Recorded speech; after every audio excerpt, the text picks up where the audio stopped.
Page 190. Have yourself a merry little Christmas. It's the last piece in the book. If you've made it this far, congratulations. You've gone quite a ways. You've learned a lot. Assuming you've gone through all the lessons and everything. You understand all these symbols and everything you see in the music. If not, I encourage you to go back through the book and the lessons again and again and again until you do understand them all. They're important. As far as where do you go after this book, well, it's up to you. Alfred has other books. They have repertoire books. There's all kinds of different books with music in it. You just have to explore and try them.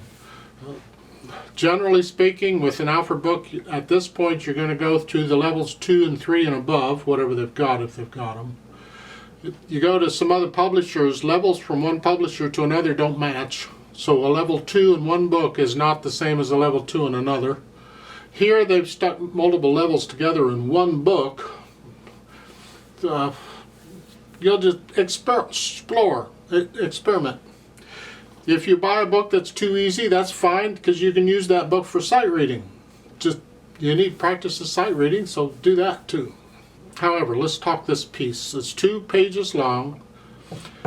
Treble and bass clef, 4/4 time, no sharps or flats in the key signature. We're either in C major or A minor. If you look at the end, the end's on a 7th chord, but it's still in C major.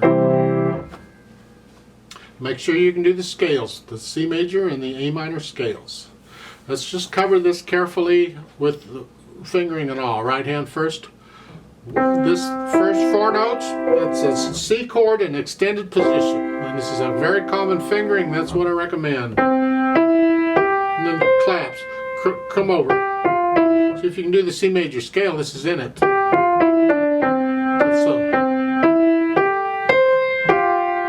Then going on, it's a C scale again, but now in first inversion. 4th finger here. And then here, okay. Let's go over to page 191 at the bottom. The last line, they say here, here, and normally I'd prefer 4th finger on that, but because of what's coming up, I'm going to go 3rd finger. Is fine here, and then here, I'll come back to the wavy line in a bit, here, and then 4th. So I'm saving 4th finger for the D. Then 4th finger so we can connect it. And then here, it's an E, an A, and a D at the end. Okay. Left hand, just take it as it comes. Rhythm-wise, it's 2. Try and connect it if you can.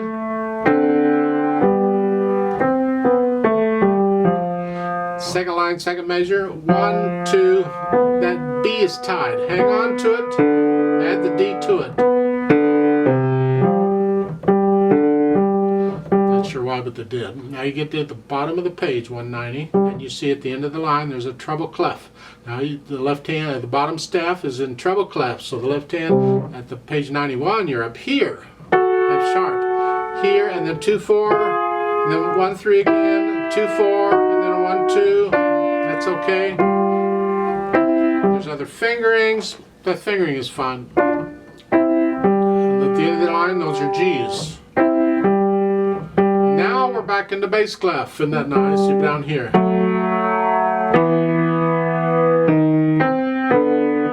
You can, the end of the second line, that's a whole note here. Hold it down as you're playing these and then go on.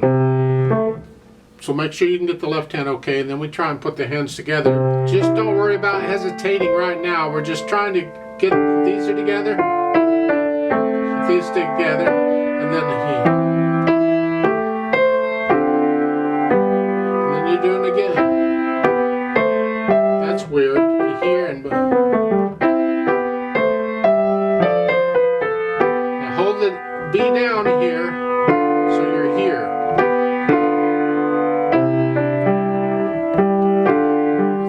Got some challenges in here to putting the hands together, but you go through and put the hands together, and then go back through and work on those spots and get rid of hesitations. We need a nice steady beat eventually. Then as far as articulation goes, you're putting in the phrasing in the right hand. The left hand, you connect it pretty much all the way through. Follow the words in the sentences.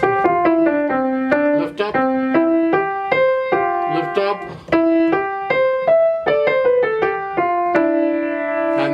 last measure of the second line is not melody. It's played the same as the backup, and then you go back to the melody. Lift up, put in the phrasing. The left hand connected. Dynamics, well, moderately soft, whatever you think that is. Left hand's got to be softer or softer.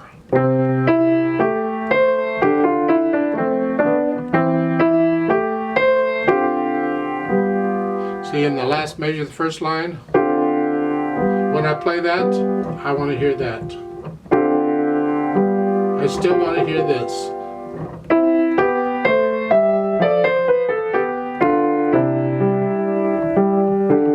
And in the second line, last two measures, the first measure is melody, second measure isn't. That should be a noticeable difference between that and this, because this is not melody.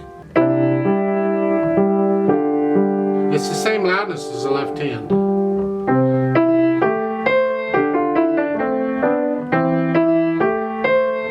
The last line, you're going to crescendo up to about a moderately loud. There. Moderately loud there. Left hand's in the background.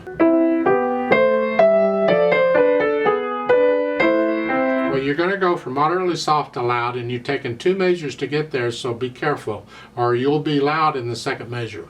So it's soft, moderately soft, a little louder. Now go up to loud or moderately loud here.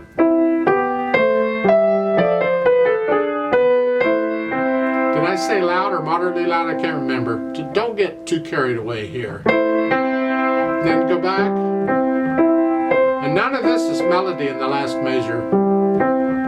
Well, the half note is, because you're tied from before, but otherwise these quarter notes are not melody. Now you're soft.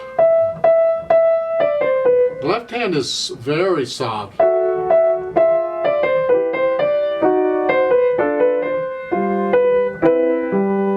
little louder, still soft.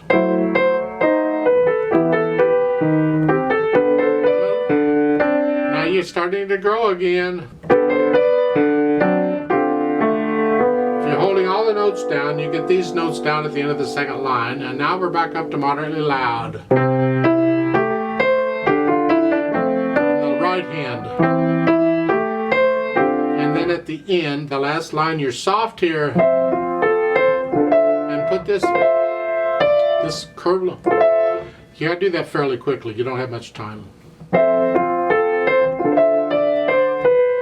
Some people, when they play this, they'll play the top note, this melody, they'll play that on the beat. Other people, like me, we play the bottom note on the beat, and that delays the melody just a hair. It's like rubato.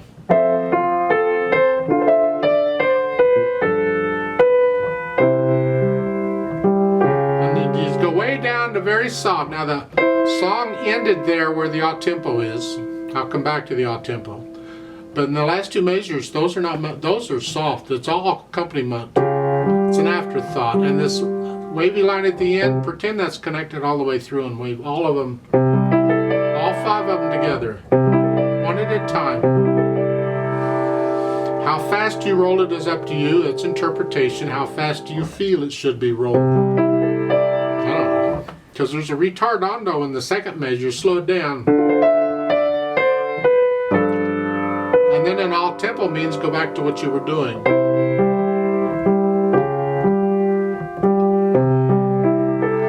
I mean, you get away with playing these as eighth notes or quarter notes or whatever. You don't have to roll it real quick at the end. Then they added pedal. Well, that's fine. We want the overtones and we want the connections because we can't really connect everything with the hands very well. But we'll listen very carefully because I'd like to hear the phrasing, and I don't want it to smear up too bad. I mean, when it's all in one chord, it's not so bad, except I'd still like to keep the melody sort of clean. So at the beginning, it's push the notes down first and then the pedal. Change the pedal after you play the notes.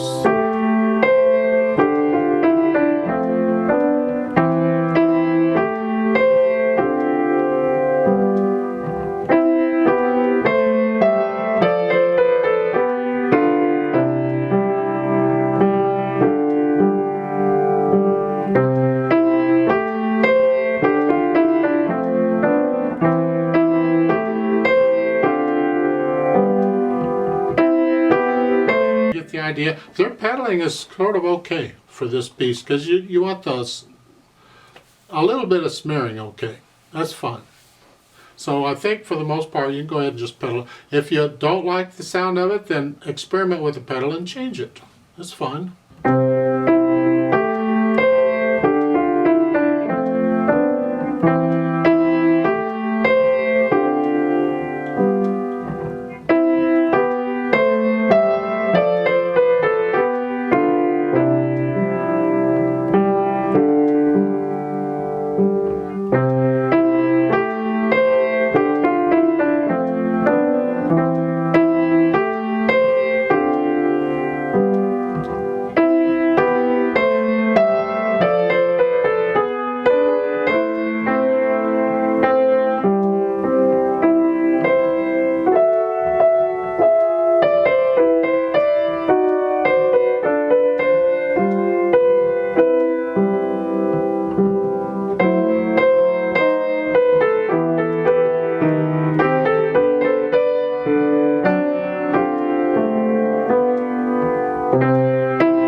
When you get to the top of page 91, when it's soft, you might want to take out some of the pedaling because we want this to be simple.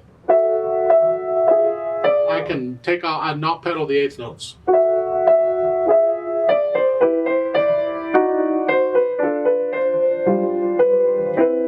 That might help a little bit to clean that out so that it has contrast between the other parts of the piece where that are a little louder and so forth. Yeah.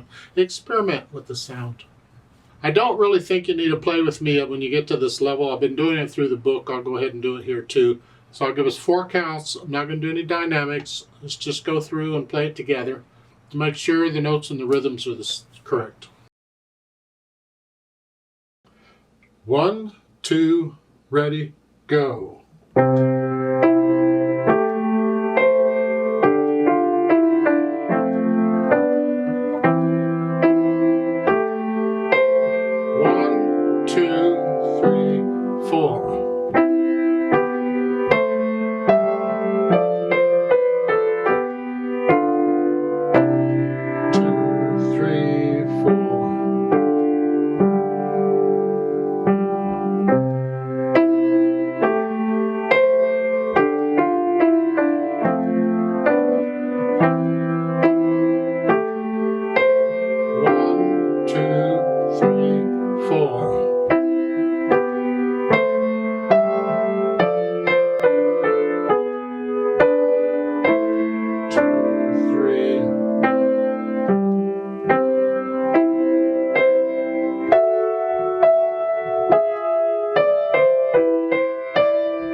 Three,